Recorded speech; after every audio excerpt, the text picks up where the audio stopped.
47 ऐसे मिनिस्टर्स हैं जिन्होंने सरकारी खजाने से लोन तो लिया लेकिन लोन को वापस नहीं चुकाए। वहीं अगर हम किसी आम शहरी की बात करें, आम किसी शख्स की बात करें, अगर वो लोन लेता है, आप जानते हैं उसके खिलाफ किस तरह से कार्रवाई अमल में लाई जाती है।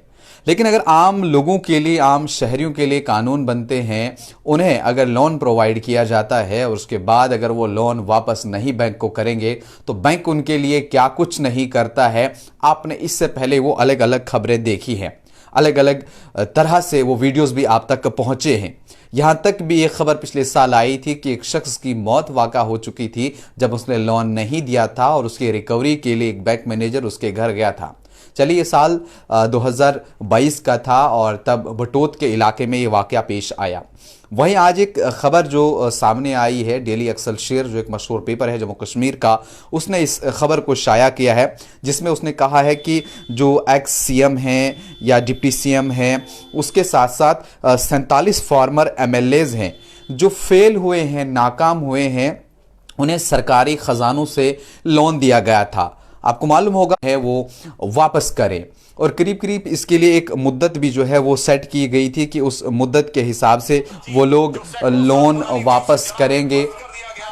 लेकिन क्या कुछ उसके हवाले से बाद में रहा वो तो आप सब लोगों के सामने आया ही रहा।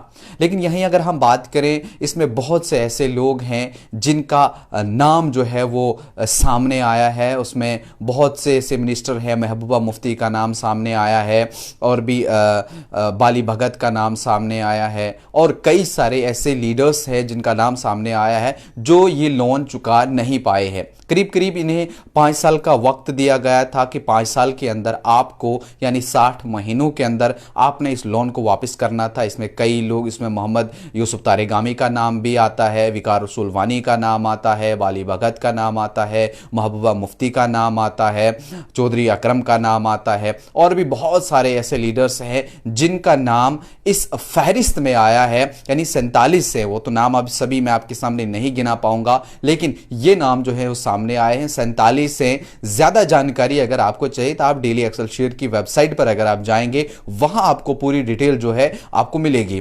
इस सिलसिले में एक जो शेख शकील है, मशहूर वकील है, जम्मू कश्मीर के सीनियर एडवोकेट है, उनकी तरफ से भी एक जो याचिका भी दायर की गई थी। वहां से जब ये पता चला कि इस तरह का वाकया है, उस समय की जो अथॉरिटीज रही हैं, क्यों नहीं इन पे अभी तक कोई कार्रवाई जो है वो अमल में लाई गई जिससे उनसे ये लोन जो है वो रिकवर किया जा सकता।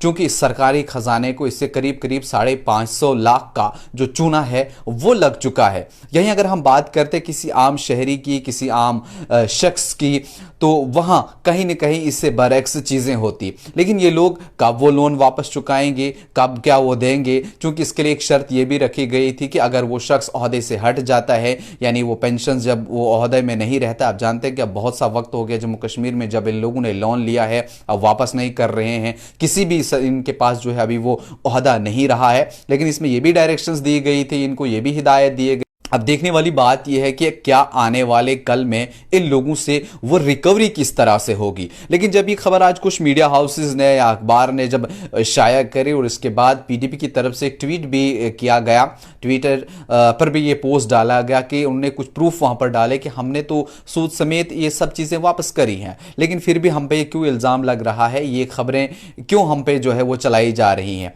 और जो इन्हें ये लोन दिया गया था, इसका जो इंटरेस्ट रखा गया था वो टोटल 4% रखा गया था कि 4% ही ब्याज इन लोगों से लिया जाएगा, 4% ही जो है वो सूद इस पे रखा जाएगा। और अगर वो ओहदे से कोई शख्स हट जाता है, वो उस ओहदे पर नहीं रहता है, उसके बाद उसके वारिस से जो लोन रिकवर किया जाएगा, उस अमाउंट रिकवर किया जाएगा, वो भी ये 4% ही रहेगा।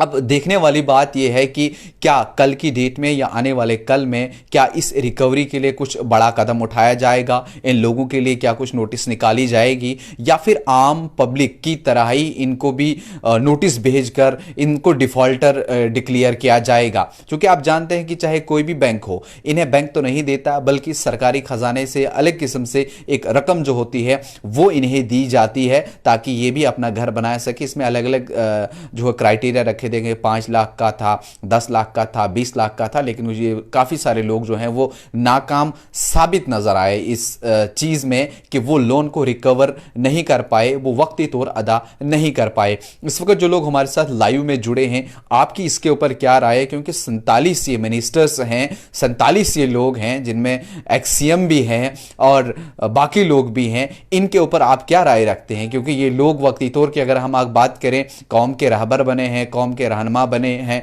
इन्होंने शासन चलाया, इन्होंने सरकारें चलाई, लेकिन अगर ये भी 5 लाख या 10 लाख का लोन वापस करने में नाकाम रहे, फेल हो गए, तो सोचे आम लोग जिन्हें कारोबार में बहुत ज़्यादा नुकसान हुआ, जिनका कोरोना में नुकसान हुआ या किसी और वजह से उनका बिजनेस जो है वो उसमें उनको लॉस हुआ, वो नहीं कर पाए, तो बैंक ने उनके साथ क्या कुछ किया? क्या इन लोगों के साथ भी वैसा कुछ हो सकता है? आपकी क्या राय है? या इस पर क्या कुछ सवालात उठने चाहिए, या न्यूज़ इनसाइडर की टीम इस पर किस तरह की रिपोर्ट पेश करे? आपकी क्या राय है? वो सवालात आप सारे के सारे जो है आप हमें कमेंट बॉक्स में ज़रूर बता सकते हैं। क्या कुछ मज़ीद अब कल आएगा इस हवाले से? क्या कुछ अपडेट और सामने निकल कर आएगा? क्या जिनके नाम आए हैं, क्या ये सभी वाकई लोन चुकाने में नाकाम रहे हैं, या इनकी तरफ से स्टेटमेंट आएगा? जैसे मैंने पहले भी कहा कि पीडीपी की तरफ से तो आ गया है कि हमने लोन जो है वो दे दिया है, अलबत्ता कुछ मीडिया हाउस जो है वो ये गलत खबरें चला रही है। अगर 47 में से एक ने दिया है तो 46 लोग जो बाकी हैं, जो 46 मिनिस्टर्स बाकी हैं, क्या वो भी कोई अपना रद्द अमल सामने रखते हैं? वो देखने वाली बात होगी, उसके लिए आप इंतजार करिएगा। वो रिपोर्ट भी हम आपके सामने लाएंगे, क्या रिपोर्ट उनकी रहेगी वो भी आपके सामने रखेंगे। लेकिन इससे पहले आपकी इस रिपोर्ट के ऊपर क्या कुछ राय है वो कमेंट बॉक्स में जरूर दीजिएगा, और इसी तरह की मजीद इंफॉर्मेशन के लिए आप बने रहिए न्यूज़ इनसाइडर 24/7 के साथ।